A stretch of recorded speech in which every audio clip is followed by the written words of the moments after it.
नमस्ते दोस्तों, मेरा नाम है राहुल और आप देख रहे हैं प्रिंस पाठशाला। तो आज हम एक नया वीडियो सीरीज चालू करने जा रहे हैं जिसमें हम डिस्कस करेंगे हर महीने के विकास परक मैगजीन पर। तो आज हम डिस्कस करने वाले हैं अप्रैल मई महीने के विकास परक पर। तो आइए पहले पेज पर आ जाते हैं। यहाँ पर सबसे पहला खबर जो लिखा है, लघु वनोपज के समर्थन मूल्य में संशोधन किया गया है। तो यह क्या संशोधन है? यह संशोधन किया गया है उन 49 लघु वनोपजों के समर्थन मूल्य पर, उनमें वृद्धि कर दी गई है। तो जो यहाँ दो वर्ड यूज किया गया है, एक लघु वनोपज है और एक समर्थन मूल्य है। तो लघु वनोपज क्या होता है? तो दोस्तों, जैसा कि हम जानते हैं, किसी भी राज्य में दो प्रकार की फसलें होती हैं, जिसमें एक होता है मुख्य वनोपज और दूसरा होता है लघु वनोपज। मुख्य वनोपज में आपके जो इमारती लकड़ियां हैं वो सभी आती हैं, जिसमें आपका साल, सागौन, बीजा और शीशम, ये सब इमारती लकड़ियां होती है। और वहीं दूसरा जो लघु वनोपज है, उसमें जो जंगलों से प्राप्त होने वाले विभिन्न फूल है, पत्ते हैं, जड़ है, विभिन्न प्रकार के औषधियां हैं, उन्हें लिया जाता है।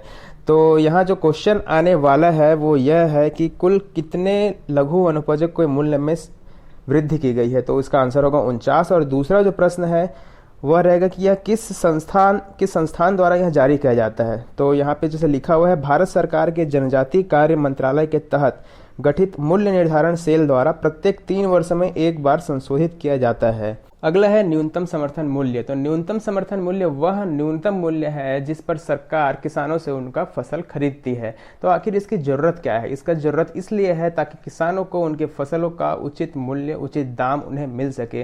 जैसा कि आप सबने देखा है कि बाजार में उतार चढ़ाव होते रहता है। अब अगर किसान ने एक फसल उगाई है, उस फसल की कीमत अचानक से घट गई, तो अब अगर वो किसान बाजार में उस वस्तु को बेचने जाएगा तो उसको वो पर्याप्त लाभ उसको नहीं मिल पाएगा। तो इसी कंडीशन से उसे बचाने के लिए सरकार ने न्यूनतम समर्थन मूल्य जारी किया है, जिसमें चाहे वस्तु की कीमत कितनी भी घट जाए, लेकिन सरकार उस किसान को उसके फसल के लिए एक न्यूनतम मूल्य देगी ही देगी, चाहे उसकी कीमत कितनी भी घट जाए। अर्थात अगर उस वस्तु की कीमत एक्चुअल में 30 रुपये है और वह घट के वर्तमान में 10 रुपये हो चुकी है, तो फिर भी 10 रुपये पर ना खरीद के सरकार उसको 30 रुपये पर खरीदेगी।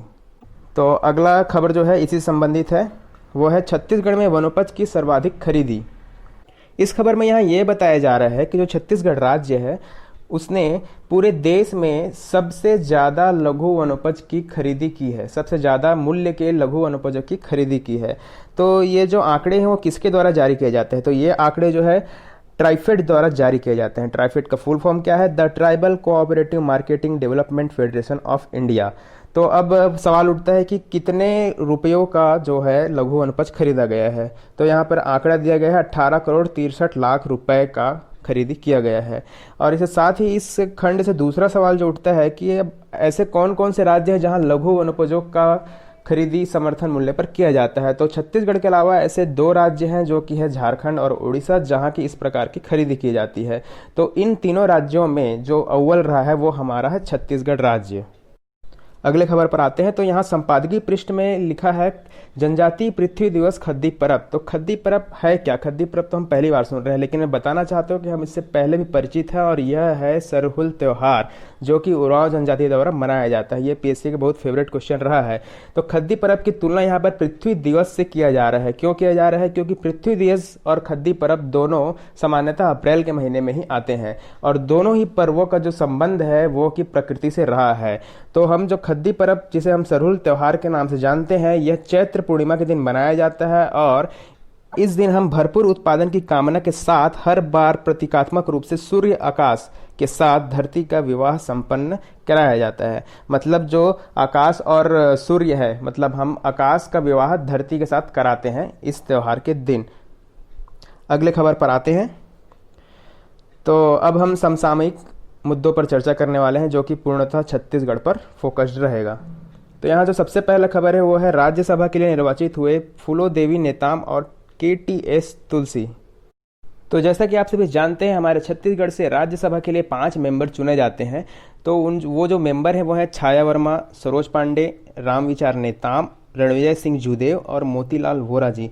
तो इनमें से जो 2 सदस्य हैं, रणविजय सिंह जूदेव और मोतीलाल वोरा, ये अभी 2020 में रिटायर हो चुके हैं। इनका 6 वर्ष का जो कार्यकाल है वो पूरा हो चुका है। तो इनके जगह पर जो 2 नए लोग निर्वाचित किए गए हैं वो है फूलो देवी नेताम और KTS तुलसी। ये दोनों कांग्रेस से संबंधित है। तो अगले महत्वपूर्ण खबर की ओर रुख करते हैं। तो ये जो पहला खबर है यहाँ पे निधन सेक्शन पे है, जिसमें डीपी धृतलहरे का निधन। तो ये कौन थे? क्वेश्चन आ सकता है कि ये डीपी धृतलहरे कौन थे, या यही बोला जा सकता है कि छत्तीसगढ़ के पूर्व वन मंत्री जिनका हाल ही में निधन हुआ है उनका नाम क्या है? तो ये हैं डीपी धृतलहरे। ये 4 बार मारो विधानसभा के विधायक रह चुके हैं। मारो आपने पहले भी कभी सुना होगा, तो मैं बता देना चाहता हूँ कि जो रतनपुर हमारा जो क्षेत्र है उसमें जो 18 गढ़ थे उनमें से एक है मारो। अगला जो खबर है ये है पुरस्कार और सम्मान के क्षेत्र से, और इसमें कहा गया है कि ममता आहार नाम की एक रंगकर्मी है जो हमारे छत्तीसगढ़ से है, तो इनको सावित्री बाई मातृशक्ति सम्मान से नवाजा गया है। तो ये बहुत अच्छी बात है हमारे छत्तीसगढ़ के लिए। अगला खबर है डेल्टा रैंकिंग में बीजापुर को तीसरा स्थान दिया गया है। तो ये डेल्टा रैंकिंग आखिर होता क्या है? तो दोस्तों मैं आपको बता देना चाहता हूँ कि 5 जनवरी 2018 को भारत सरकार ने पूरे देश में कुछ आकांक्षी जिलों की घोषणा की थी, और ये आकांक्षी जिले वे जिले होते हैं जिनमें हम विकास की आकांक्षाएं रखते हैं, मतलब इनमें और आगे ग्रोथ हो सकते हैं, या ये डेवलपिंग जो हमारे डिस्ट्रिक्ट होते हैं। तो इन जिलों के बीच में हर साल 3 से 4 बार कुछ विशेष मापदंडों को लेकर डेल्टा रैंकिंग जारी किया जाता है। तो अभी जो मार्च के महीने में जो डेल्टा रैंकिंग जारी की गई है वो कृषि और जल संसाधन विकास के क्षेत्र में जो अग्रणी जिले आकांक्षी जिले रहे हैं उनके लिए जारी किया गया है। तो इसमें जो हमारे राज्य के जो बीजापुर है उसको तीसरे पायदान पर रखा गया है, और उसे यहाँ तीसरा स्थान इसलिए मिला क्योंकि बीजापुर जिले में ऑर्गेनिक पद्धति से कृषि को बढ़ावा दिया जा रहा है। इसके अलावा वहाँ कम्युनिटी फार्मिंग का कंसेप्ट भी सफल रहा है। इसके साथ ही वहाँ नदियों और जल स्रोतों के संरक्षण के क्षेत्र में भी व्यापक प्रयास किए जा रहे हैं। तो इस डेल्टा रैंकिंग में तीसरे स्थान पर बीजापुर रहा है, वहीं पहले स्थान पर रहा है मिजोरम के मामित जिले को पहला स्थान मिला है, और दूसरे स्थान पर रहा है झारखंड का हजारीबाग जिला। अगला खबर है डॉक्टर अमरोहित से संबंधित। तो ये डॉक्टर अमरोहित है कौन? तो यहाँ वो डॉक्टर हैं जिन्हें बिलासा सम्मान से सम्मानित किया गया है इस साल। तो ये क्वेश्चन आ सकता है कि बिलासा सम्मान से किसे सम्मानित किया गया है। अगला जो खबर है वो हमारी पंडवानी गायिका जो कि कपालिक श्रेणी की गायिका है, बहुत ही फेमस, और जिनको पद्म विभूषण से भी नवाजा गया है वो हैं तीजन बाई, और इन्हें जो है लोक निर्मला सम्मान दिया गया है। ये जो लोक निर्मला सम्मान है वो पहली बार तीजन बाई को दिया गया है। तो काफ़ी महत्वपूर्ण खबर है।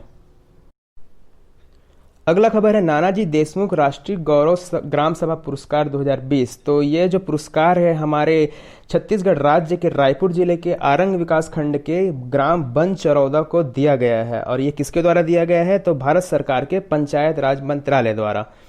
अगला जो खबर है जैया मिर्च से संबंधित। तो ये जैया मिर्च क्या है? काफ़ी इंटरेस्टिंग नाम लग रहा है। तो खबर यह है कि जो हमारे छत्तीसगढ़ के बलरामपुर के एक रहने वाले किसान हैं रामलाल लहरे, ये काफ़ी इनोवेटिव है, और इन्होंने अपने द्वारा जैया मिर्च को विकसित किया है, उसकी खेती की है, और उस पर कई शोध कार्य कर रहे हैं। तो जैया मिर्च आखिर है क्या? तो जैया मिर्च में 2.0% आपका कैप्सेसिन यौगिक पाया जाता है जो कोलेस्ट्रॉल को कम करने में सहायक है, और इसका जो दूसरा लाभ यह है कि यह जो है मधुमेह की दवाई बनाने में भी इसका उपयोग किया जा सकता है।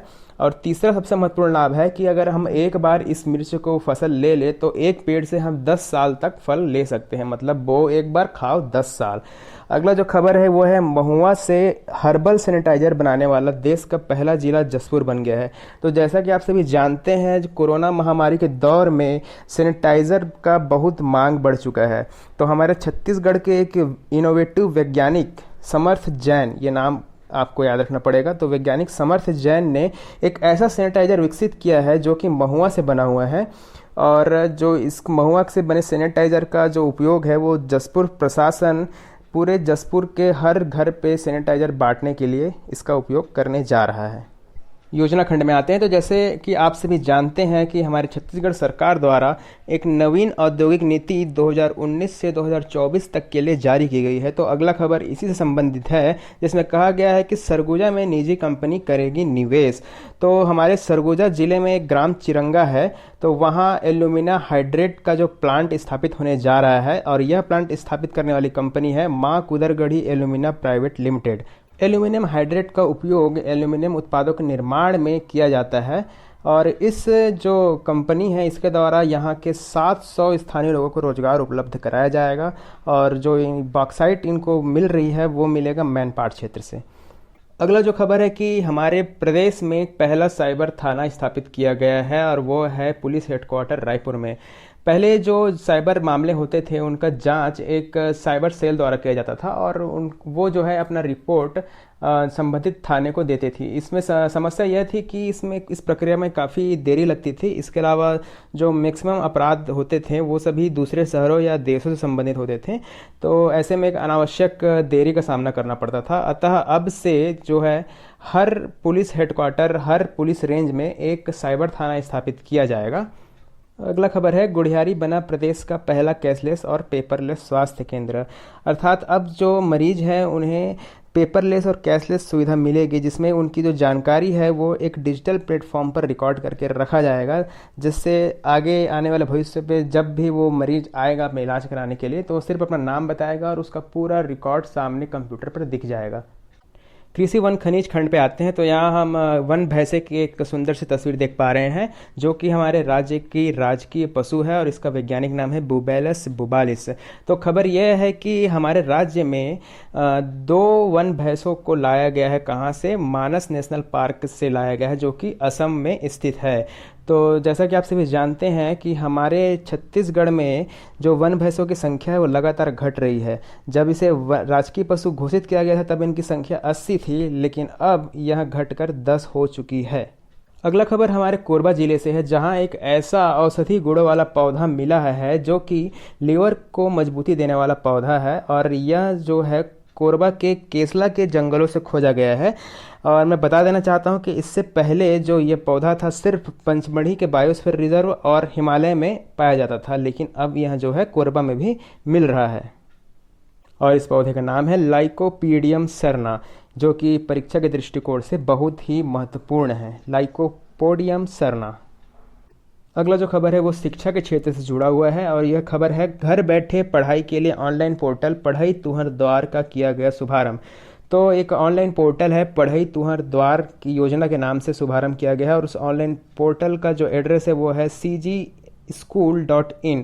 तो इस वेबसाइट के द्वारा सरकार के द्वारा जो है पहली से लेकर 10वीं तक के विद्यार्थियों को पढ़ाई संसाधन उपलब्ध कराए जाएंगे और आगे इस योजना के तहत 11वीं और 12वीं के छात्रों को भी यह सुविधा उपलब्ध कराई जाएगी। तो परीक्षा के दृष्टिकोण से जो महत्वपूर्ण है वह है cgschool.in और जो योजना का नाम है पढ़ई तुहर द्वार।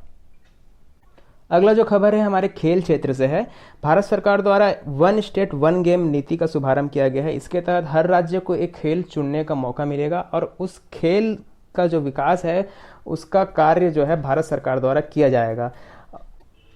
भारतीय खेल प्राधिकरण के द्वारा उस राज्य में coaching centres, sports science, sports से संबंधित तकनीकी जानकारी तथा प्रतिस्पर्धा के माध्यम से प्रदर्शन कौशल तराशने की सुविधा उपलब्ध कराई जाएगी। तो परीक्षा के दृष्टिकोण से जो आईएमपी है वो है कि छत्तीसगढ़ राज्य से जिस खेल को चुना गया है, तो कौन सा खेल चुना गया है? आर्चरी खेल, या इसको हम तीरंदाजी खेल बोलते हैं। तो ये बहुत ही महत्वपूर्ण प्रश्न है। अगला खबर है राज्यपाल ने ग्राम सल्फी पदर को गोद लिया है। तो जैसा कि हम जानते हैं कि मुख्यमंत्री और जितने मंत्री होते हैं और या कोई राज्यपाल, तो ये सभी जो होते हैं अपने स्वेच्छा से राज्य के किसी एक गांव को गोद लेते हैं और उसे अपने पुत्र की तरह पालते हैं, उसका विकास करते हैं, गांव में जाते हैं, लोगों की समस्याएं सुनते हैं और उनका जल्दी निराकरण करने की कोशिश करते हैं। तो यहाँ पर जो महत्वपूर्ण है वो है सल्फी पदर गाँव, जिसको राज्यपाल सुश्री अनुसुईया उइके जी ने गोद लिया है और यह गांव जो है कोंडागांव जिले में आता है। नेक्स्ट है देश में लागू किया गया है महामारी अधिनियम 1897। वैसे तो यह जो खबर है देश से संबंधित है, नेशनल न्यूज़ है, लेकिन यह जो अधिनियम है हमारे राज्य में भी लागू किया गया था इस कोरोना महामारी के दौर में। तो क्वेश्चन आ सकता है कि वो कौन सा एक्ट है जो अभी लागू किया गया है, तो वह एक्ट है महामारी अधिनियम 1897। नेक्स्ट है फल सब्जी ऑनलाइन डिलीवरी वेबसाइट का लोकार्पण। तो हमारे छत्तीसगढ़ सरकार द्वारा एक वेबसाइट का लोकार्पण किया गया है जिससे घर बैठे आप सब्जी, फल ये सब ऑनलाइन मंगा सकते हैं। और जो वेबसाइट है वो काफ़ी आईएमपी है। ये क्वेश्चन जो है पेपर में आ सकता है, वो है cghart.in, cghaaat.in।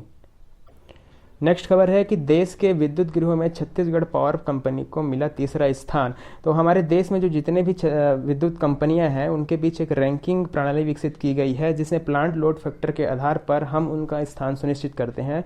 तो प्लांट लोड फैक्टर के आधार पर हमारे छत्तीसगढ़ का जो CACB है उससे तीसरा स्थान प्राप्त हुआ है, और जो प्लांट लोड फैक्टर का वैल्यू है वो है 67.32%। इसी के साथ इसी में जो दूसरा खबर है वह है कि हमारे छत्तीसगढ़ राज्य में जो doctor Shyama Prasad Mukherjee power plant है उसको पूरे 10 जो सर्वश्रेष्ठ विद्युत गृह है पूरे देश में उसमें शामिल किया गया है एक इंडिविजुअल पावर प्लांट के रूप में। और जो उसका जो PLF का वैल्यू है, प्लांट लोड फैक्टर का वैल्यू है, वह है 87.61%। तो एग्ज़ाम के दृष्टिकोण से जो महत्वपूर्ण है वह है कि छत्तीसगढ़ को कौन सा स्थान प्राप्त हुआ है। छत्तीसगढ़ को तीसरा स्थान प्राप्त हुआ है। और दूसरा क्वेश्चन है कि टॉप 10 में स्थान बनाने वाला कौन सा पावर प्लांट है, तो वह हमारा doctor Shyama Prasad Mukherjee power plant है। और इसके साथ ही इसमें यह भी पूछ सकता है कि प्लांट लोड फैक्टर की वैल्यू कितनी है। तो छत्तीसगढ़ का जो CACB है उसका ओवरऑल 67.32% है। तो और वहीं हमारे जो श्यामा प्रसाद मुखर्जी ताप विद्युत केंद्र है उसका पावर जो प्लांट लोड फैक्टर है वो 87.61% है। अगला खबर है कि हमारे छत्तीसगढ़ राज्य के जो 3 पंचायत हैं, एक है कबीरधाम जिले का कान्हा भैरा ग्राम पंचायत, दूसरा है आपका आरंग विकास खंड रायपुर जिले में बनचरौदा पंचायत, और तीसरा कांकेर जिले का भिलाई पंचायत। इन तीनों पंचायतों को अलग अलग श्रेणी में राष्ट्रीय पुरस्कार प्राप्त हुआ है, जहां कबीरधाम को बच्चों से जुड़ी योजनाओं के कार्यक्रम के बेहतरीन क्रियान्वयन के लिए जो कान्हा भैरा गांव है उसका चयन किया गया है। और वहीं जो बनचरौदा पंचायत है उसको इसका डिस्कस हम पहले भी कर चुके हैं, नानाजी देशमुख राष्ट्रीय गौरव ग्राम सभा पुरस्कार से सम्मानित किया गया है। और भिलाई पंचायत जो कि कांकेर जिले में है उसको केंद्रीय पंचायती राज मंत्रालय द्वारा ग्राम पंचायत विकास योजना के लिए पुरस्कार के लिए चुना गया है। अगला जो खबर है वो काफ़ी दुखद खबर है। जैसा कि आप सभी जानते हैं, हमारे छत्तीसगढ़ उच्च न्यायालय के पूर्व मुख्य न्यायाधीश अजय कुमार त्रिपाठी जी, जो कि हमारे जो राष्ट्रीय स्तर पर जो लोकपाल का गठन किया गया है उसमें एक न्यायिक सदस्य के रूप में भी इन्हें चुना गया था। तो इनका जो निधन है वो कोरोना महामारी के कारण हो चुका है। तो यह बहुत दुखद खबर है। इनकी उम्र 62 वर्ष थी और इन्होंने जुलाई 2018 में छत्तीसगढ़ उच्च न्यायालय में मुख्य न्यायाधीश के रूप में कार्यभार संभाला था, और वहीं मार्च 2019 को लोकपाल के चौथे सदस्य के रूप में चुने गए थे। इसी के साथ दोस्तों हम आज का ये डिस्कशन समाप्त करते हैं। मैं आपको फिर से बता देना चाहता हूं कि ये जो डिस्कशन है पूरी की पूरी तरह से छत्तीसगढ़ के करंट अफेयर पर बेस्ड है। इस पत्रिका पर आपका भारत के भी राष्ट्रीय खबरों का भी प्रकाशन किया जाता है, लेकिन हम उसको इसमें कवर नहीं कर रहे हैं। यह सिर्फ छत्तीसगढ़ पर बेस्ड है। अगर आपको वीडियो पसंद आए तो लाइक कीजिए, शेयर कीजिए, सब्सक्राइब कीजिए। जय हिंद, जय भारत, जय छत्तीसगढ़। Signing out.